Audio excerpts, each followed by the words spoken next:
بسم اللہ الرحمن الرحیم۔ اشربہ شراب کی جمع ہے۔ شرابیں پہلے زمانے سے مختلف چیزوں سے بنتی ہے۔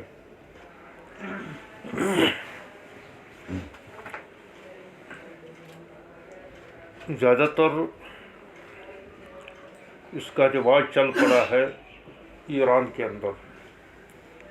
ایران میں جو یہ ساسانی تھے، شاہان ساسانی ان کو کہا جاتا تھا، ایرانی بادشاہ جتنے بھی، کسریٰ بھی ان کا لقب ہوتا تھا۔ یہ خاندان جو ہے ساسانی خاندان کہلاتا تھا۔ ان میں سے سبھی تقریباً بعد میں وہ لاسٹ پر جو حضرت عمر رضی اللہ تعالیٰ عنہ نے جس کو پکڑ کر لایا تھا، یزد گرد گاہ کے ساتھ، پھر اس کو عرب کہتے تھے، یزد جرد آتا ہے عربی میں، یزد جرد۔ اس سے پہلے جو ہے وہ خسرو پرویز تھا جس نے حضور صلی اللہ علیہ وسلم کا خط پاڑ لیا تھا۔ غرض اس سے پہلے جو بھی ہے، اچھے بادشاہ بھی مجھے، اچھے اخلاق کے، نوشہروان بھی تو ان میں سے تھا، بہت بڑا عادل، زبردست عادل، لیکن عادل ہی تھا، یہ اصحاب ایمان نہیں تھے۔ عادل تو کافر بھی ہوتا ہے، یہ تو ضروری تھوڑی ہے کہ عادل مسلمان ہی ہو۔ تو یہ بس ان کے مختلف مذاہب رہے ہیں، تو لیکن زیادہ تر یہ جو ہے آتش پرست رہے ہیں۔ یہ کہلاتے تھے کہ یہ ہمارا پیغمبر کوئی گزرا ہے زرتشت، اس کے یہ پیروکار اپنے آپ کو کہلاتے تھے، لیکن ہو سکتا ہے وہ پیغمبر ہو، لیکن ان کا دین تو انہوں نے بگاڑ دیا تھا۔ وہ لاسٹ پر پہنچتے پہنچتے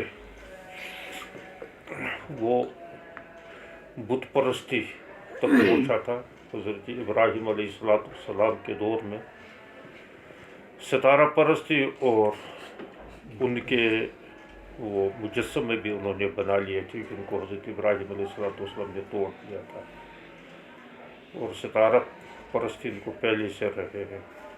یہی اثر اب تک ایرانیوں میں سے نہیں نکل رہا ہے۔ یہ علوم بھی رہے ہیں، علم نجوم جس کو کہتے ہیں۔ ہاں کوئی علم خدا بہتر جانتا ہے کہ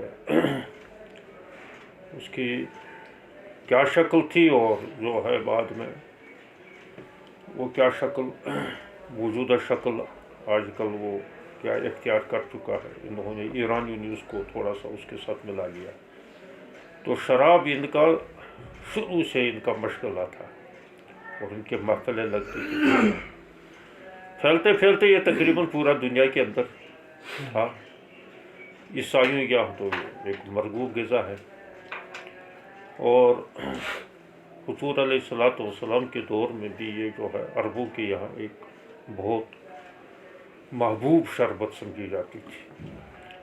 اور اس سلسلے میں مختلف شرابیں بنتی تھی۔ سب سے اعلیٰ کوالٹی کا جو شراب بنتا ہے وہ انگور کے رس سے بنتا ہے، نچوڑے ہوئے انگور سے، جس کو خمر کہا جاتا ہے۔ اس کے بھی کئی نام ہیں۔ کبھی اس کو انگور کے رس کو اتنا پکایا جاتا ہے کہ اس کا 2 حصے اس کے ختم ہو جاتے ہیں، اس کا سلس باقی رہ جاتا ہے، تو اس کا بھی ایک نام ہے، تلا اس کو کہتے ہیں۔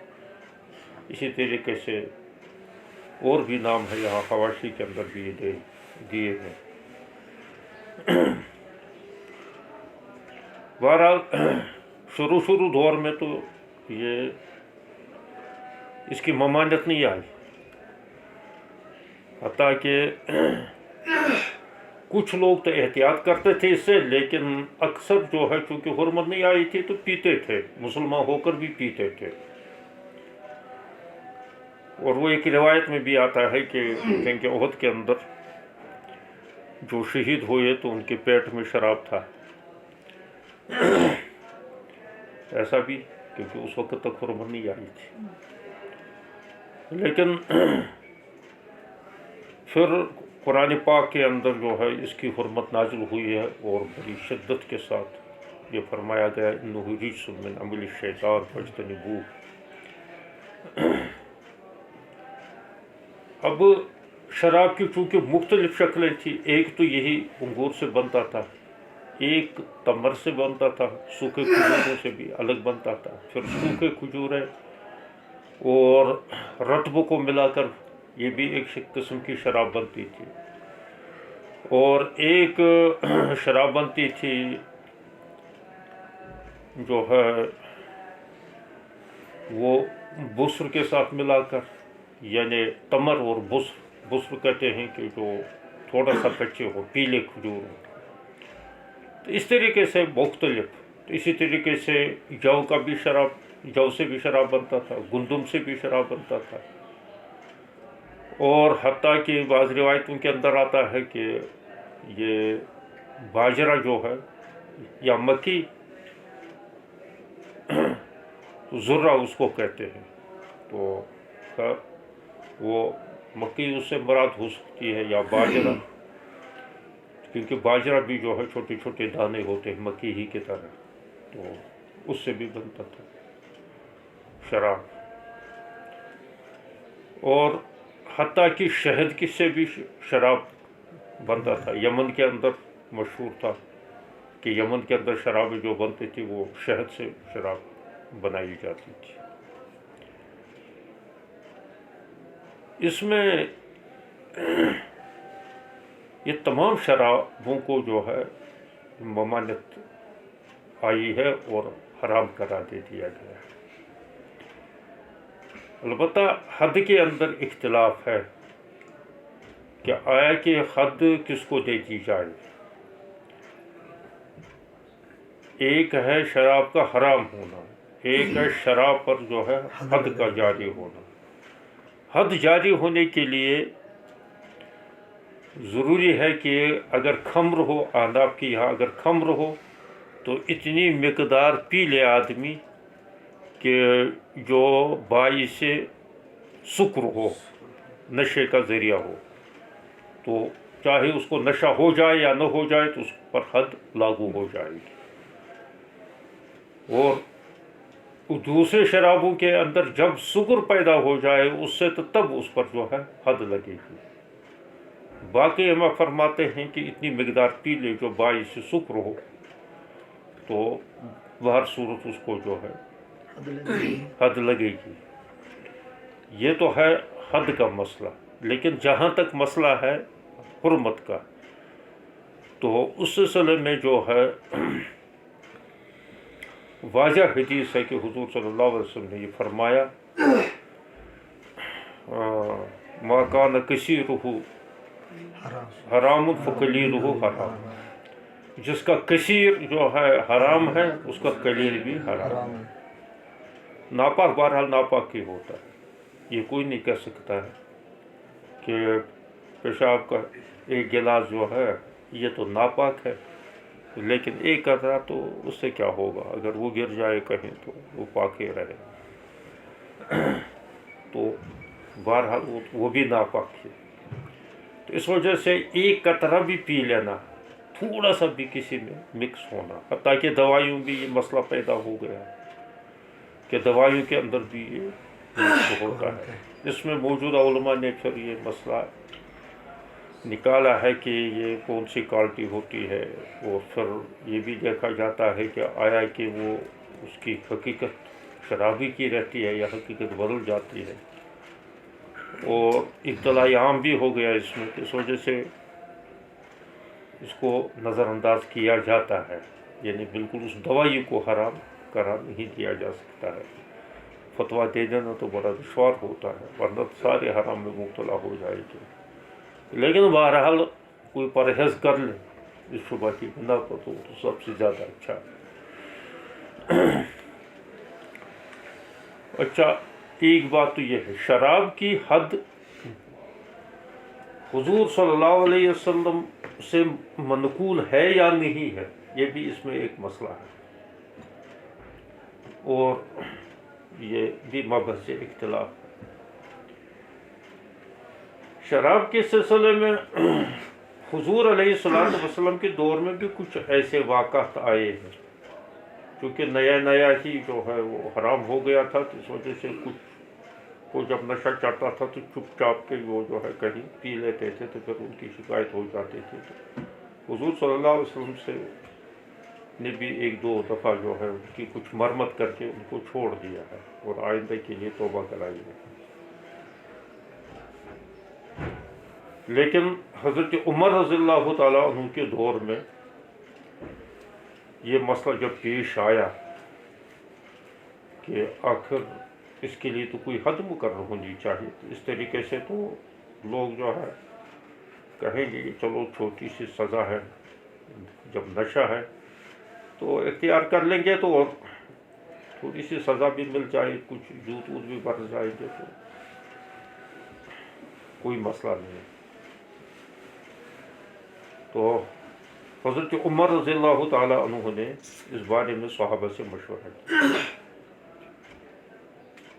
تو حضرت علی کرم اللہ تعالیٰ وجہ نے یہ رائے دے دی ہے کہ چونکہ منقول اس کی نہ قرآن میں حد ہے اور نہ نبی علیہ الصلوۃ والسلام سے منقول ہے، اس وجہ سے حدود میں سے جو حد سب سے کم حد ہو، اخف الحدود ہو، تو اس کو ان پر جاری کر دیا جائے۔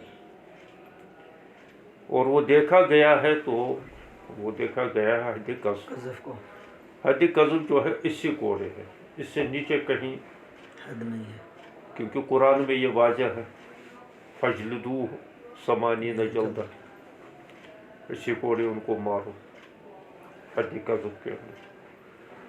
تو اس وجہ سے اجماع ہوا ہے کہ اس کو 80 کوڑے مار دیے جائیں۔ لیکن اس میں امام شافعی رحمۃ اللہ علیہ کا اختلاف ہے۔ امام شافعی رحمۃ اللہ علیہ یہ فرماتے ہیں کہ 40 کوڑے ہیں۔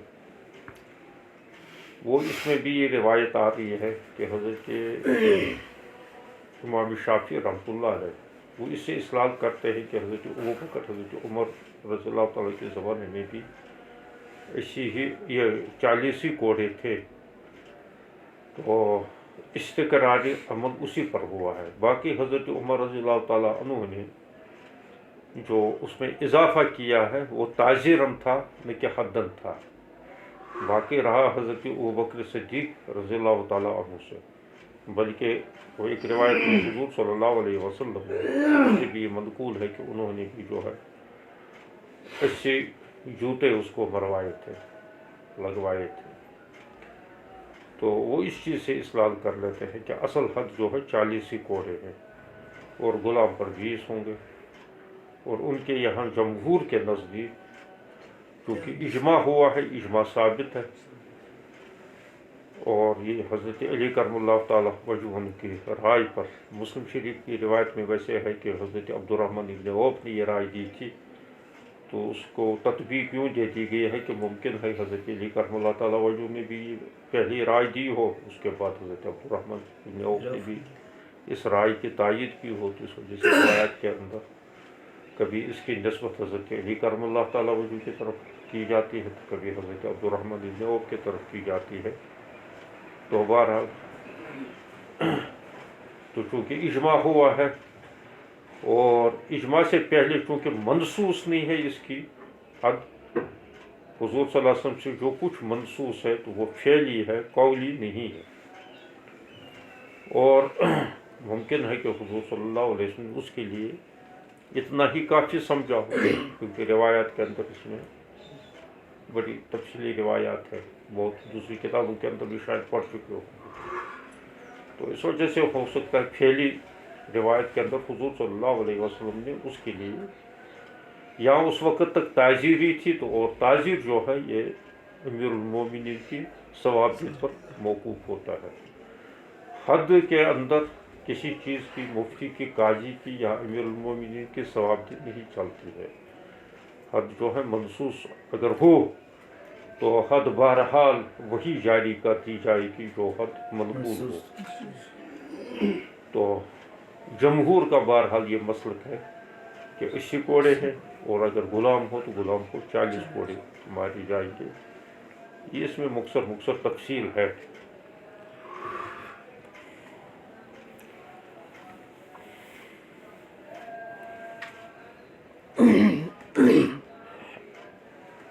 اس میں اکثر روایتوں کے اندر یہ خیال رکھ لینا کہ امام مالک رحمۃ اللہ علیہ تو کبھی تابعین سے روایت کر لیتے ہیں اور کبھی تبع تابعین سے، بس یہی دو واسطے اس میں زیادہ تر آتے ہیں. یہاں جو ہے یہ ابن شہاب، یہ وہی محمد بن مسلم بن شہاب الزہری مراد ہے، اور یہ سعید بن یزید جو ہے یہ صحابی ہے. تو کہیں انہوں نے تو جو ہے یہ احادیث لی ہے، انہیں پڑھی ہے یا تو تابعین سے یا جو ہے یا تبع تابعین سے. امام مالک رحمۃ اللہ علیہ تو یہ تابعی تھے. انہو اکبرہ، کہ سعید بن یزید نے ان کو خبر دیا، عمر الخطاب خرج علیہ، کہ حضرت عمر رضی اللہ تعالیٰ عنہ ہماری طرف نکل آئے. فقال انی وجدت من فلانی ریح شراب، پس یہ فرمایا ہے کہ فلاں شخص کے سے میں نے شراب کی بو دیکھی، بو محسوس کی ہے. فلاں شخص کی میں نے شراب کی بو محسوس کی.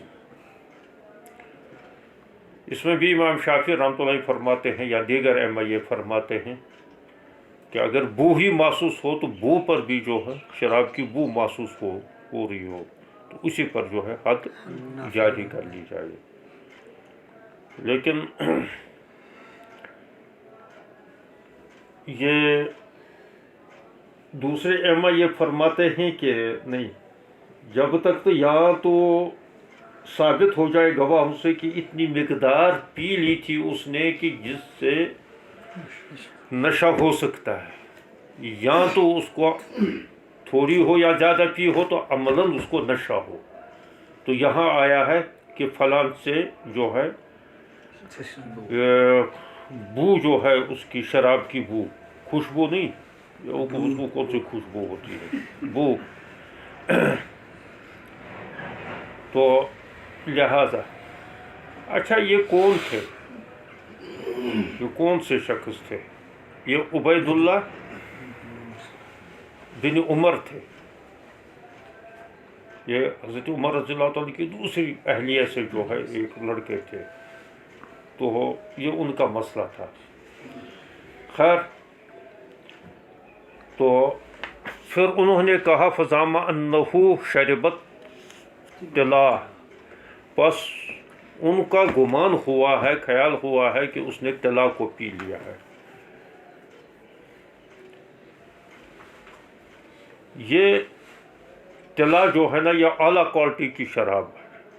اس میں یہ ہے خمر کی جو بنتا ہے ان سے انگور سے، تو طلا اس شراب کو کہتے ہیں کہ جس کا جو ہے وہ 2 حصے سوگے ہوں پکا کر اور ایک حصہ رہ گیا ہو، وہ طلا کہلاتا ہے. وانا سائل عما شرب، اور میں دریافت کرتا ہوں کیا اس نے پیا ہے. فإن کان یسکر، پس اگر وہ اس قدر تھا کہ اس سے نشہ ہو جاتا، جلدتہ الحد، تو میں اس کو حد لگاؤں گا. فجلدہ عمر الحد تامن، تو حضرت عمر رضی اللہ تعالیٰ نے اس کو مکمل حد لگائی.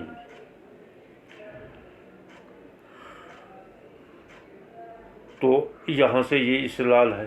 بہرحال اس سلسلے میں وہاں بھی کچھ مسلک آیا ہے ترمذی کے اندر، وہاں بھی دیکھ لیا جائے.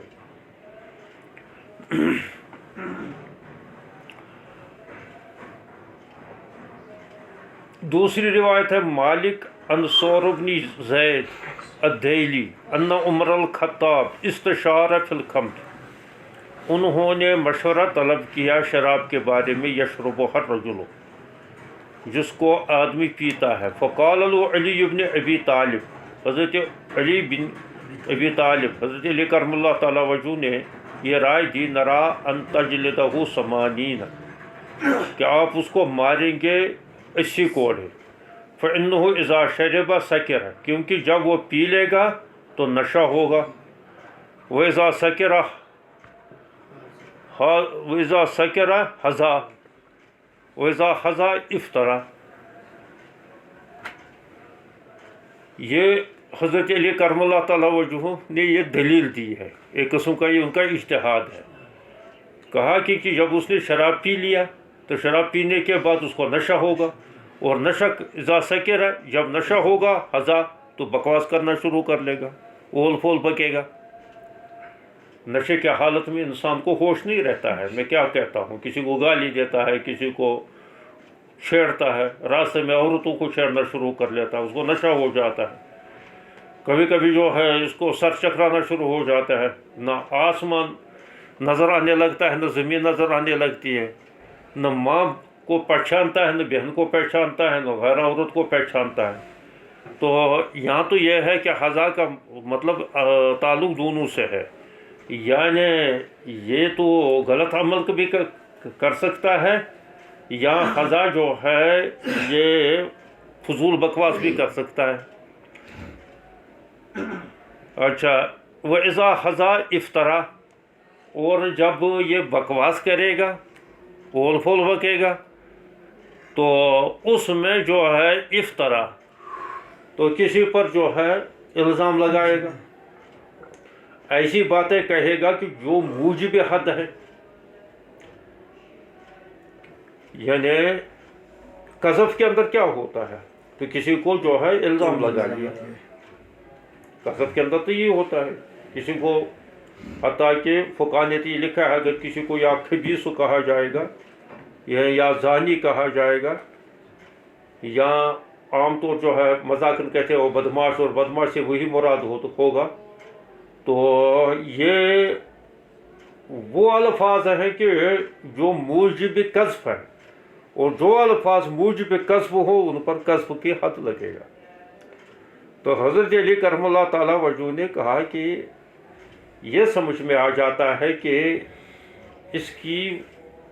اس پر حد لگانے کی وجہ کیا ہو سکتی ہے، تو وجہ یہ ہو سکتی ہے کہ اپنے ہوش حواسات میں نہیں رہے گا، اور ہوش حواسات میں نہ رہنے کی وجہ سے یا تو غلط حرکت کرے گا، یا جو ہے غلط بکواس کرے گا، الزام تراشی کرے گا، اور دونوں صورتوں کے اندر جو ہے اس کو وہ حد قذف لگے گا، او کما قال، یا ایسا ہی اس نے حضرت علی کرم اللہ فرمایا۔ فجلد عمر فی الخمر 80، پس اس کے بعد حضرت عمر رضی اللہ تعالیٰ عنہ نے شراب کے سلسلے میں جو ہے وہ 80 کوڑے لگواتے تھے۔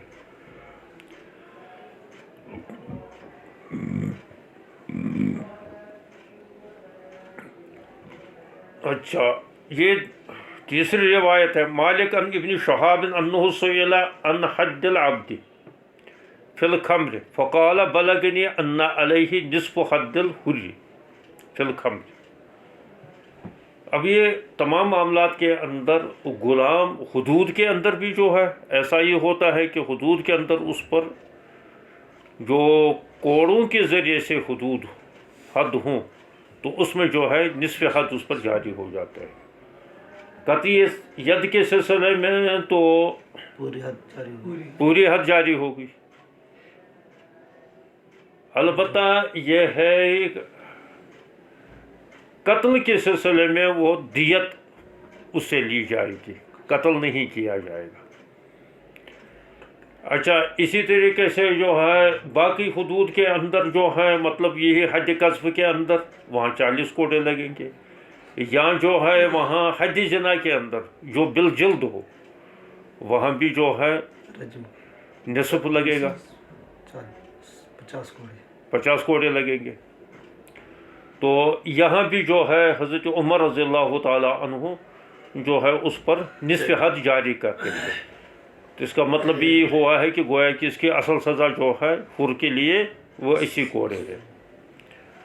وَأَنَّ عُمَرَ الْخَطَابُ عثمان ابن عفان و عبداللہ ابن عمر قد جلدوا عبیدہم نصف حد الحری، یہ حضرت عثمان، حضرت عمر بن خطاب اور حضرت عثمان بن عفان اور عبداللہ بن عمر، انہوں نے مارے ہیں اپنے غلاموں کو کوڑے نصف حد کے، نصف حد الحری، آزاد کے نصف حد کے، فی الخمر، شراب کے سلسلے۔ غلام ان کے پاس نئے نئے آتے تھے تو وہ چونکہ ماحول تو تھا ہی، وہ کفاری کے اندر تو زیادہ پھر ماحول رہ گیا تھا یہ شراب پینے کا، تو وہ جو آتے تھے تو یا تو جو ہے وہ ان کی عادت بنی ہوئی ہوتے تھے، وہ لاپرواہ بھی ہوتے تھے، دین سے اتنے واقف بھی نہیں ہوتے تھے، تو ان سے اس قسم کے اکثر واقعات پیش آتے تھے۔ صحابہ تو رک گئے تھے، اکثر کیا سبھی صحابہ تو تقریباً رک گئے تھے، اور انہوں نے اس سے جو ہے ایسی نفرت کی تھی کہ جیسے پہلے اس کے ساتھ محبت تھی، اسی سے 10 گنا زیادہ جو ہے اس سے انہوں نے جو نفرت کرنا شروع کر لی۔ تو انہوں نے سب نے پھر جو ہے نصف حد اس پر جاری کر لیا اپنے غلاموں پر۔ مالک ان یحییٰ بن سعید انہ سمع سعید بن مسیب یقول ما من شیء الا اللہ یحب ان یوفى عنہ ما لم یکن حدا۔ یہ سعید بن مسیب یہ فرماتے ہیں، امام مالک یحییٰ بن سعید سے روایت کرتے ہیں، وہ کرتے ہیں کہ انہوں نے سعید بن، اچھا یحییٰ بن سعید یہ تبع تابعین میں سے، سعید بن مسیب جو ہے یہ تابعی میں سے ہے، امام اس کے کیا کہتے ہیں حضرت ابو ہریرہ کے مشہور شاگرد ہیں۔ وہ فرماتے ما من شیء الا اللہ یحب ان یعفو عنہ ما لم یکن حد، حد سے نیچے نیچے گناہوں کو اللہ تبارک و تعالی پسند کرتا ہے کہ ان کو معاف کر لے۔ کیا مراد ہے؟ یہ وہ مسئلہ ہے، اس مسئلے کی طرف اشارہ ہے کہ جو احناف اور شوافع کے درمیان بڑا معرکۃ الآراء مسئلہ ہے کہ یہ حدود جو ہیں یہ کفارات ہے یا زواجر ہے۔ احناف اس کو کہتے ہیں یہ اصل تو زواجر ہے، لیکن گناہ تو بہرحال گناہ کے لیے یا تو توبہ، ایسی توبہ کہ جو اس کی قبول ہو جائے، کیونکہ قبول کرنا تو اللہ کی ذمہ ہے، اب پتہ بندے کو نہیں چلتا ہے۔ ہاں البتہ اس کے علامت یہ ہوگی، یعنی اس توبہ کے قبول ہونے کی امید کی جا سکتی ہے جس توبے کے اندر یہ 3 شرطیں پائی جائیں۔ ایک تو یہ ہے کہ دل سے اس کی ندامت ہو، دوسرا جو ہے وہ اسی وقت جو ہے اس فعل کو ترک کر لے، اور آئندہ کے لیے جو ہے اس کا ارتکاب نہ کر لے۔ یہ توبہ کے شرائط۔ تو اگر ایسی وہ توبہ کر لیتا ہے تو تب جو ہے اس سے وہ گناہ معاف ہوگا، باقی حد جو ہے یہ زواجر ہے۔ وہ شوافع تو یہ کہتے ہیں یہ کفارات میں سے ہے، حدود جو ہے یہ کفارات، یعنی اس کی ضمن میں ایک تو حد جاری ہوگی اور اس کی ضمن میں اس کا گناہ بھی معاف ہو جاتا ہے۔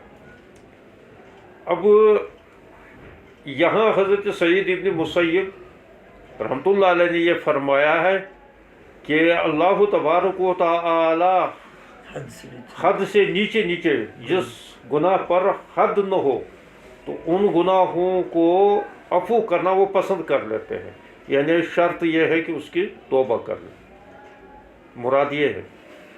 جیسے دوسری روایتوں کے اندر آتا ہے کہ جب گناہ بندہ کر لیتا ہے اور اس کے بعد توبہ کر لیتا ہے تو اللہ تعالیٰ سے امید کی جا سکتی ہے، اللہ تعالیٰ غفور رحیم ہے، اس وجہ سے اسے معاف کر لیتا ہے، لیکن توبہ کر لے ان شرائط کے ساتھ، یہ توبہ ڈھونگ نہ ہو، یہ بس ویسے فارملٹی کے استغفر اللہ دل کے اندر پھر جو ہے اس گناہ کے جو ہے ارادہ جو ہے ختم نہ ہوا ہو۔ تو یہ عزم، توبہ نام یہ ہے پختہ عزم کا، عزم ارادے کا۔ تو یہ مراد یہ ہے کہ اگر حد تک یہ گناہ پہنچا، یعنی ایسے گناہ کا ارتکاب کیا جس پر حد جاری ہو سکتی ہے، وہاں صرف اس کا توبہ کرنا ہی کافی نہیں ہے بلکہ اس پر حد کرنا بھی ضروری، حد بھی لاگو کرنا ضروری ہے۔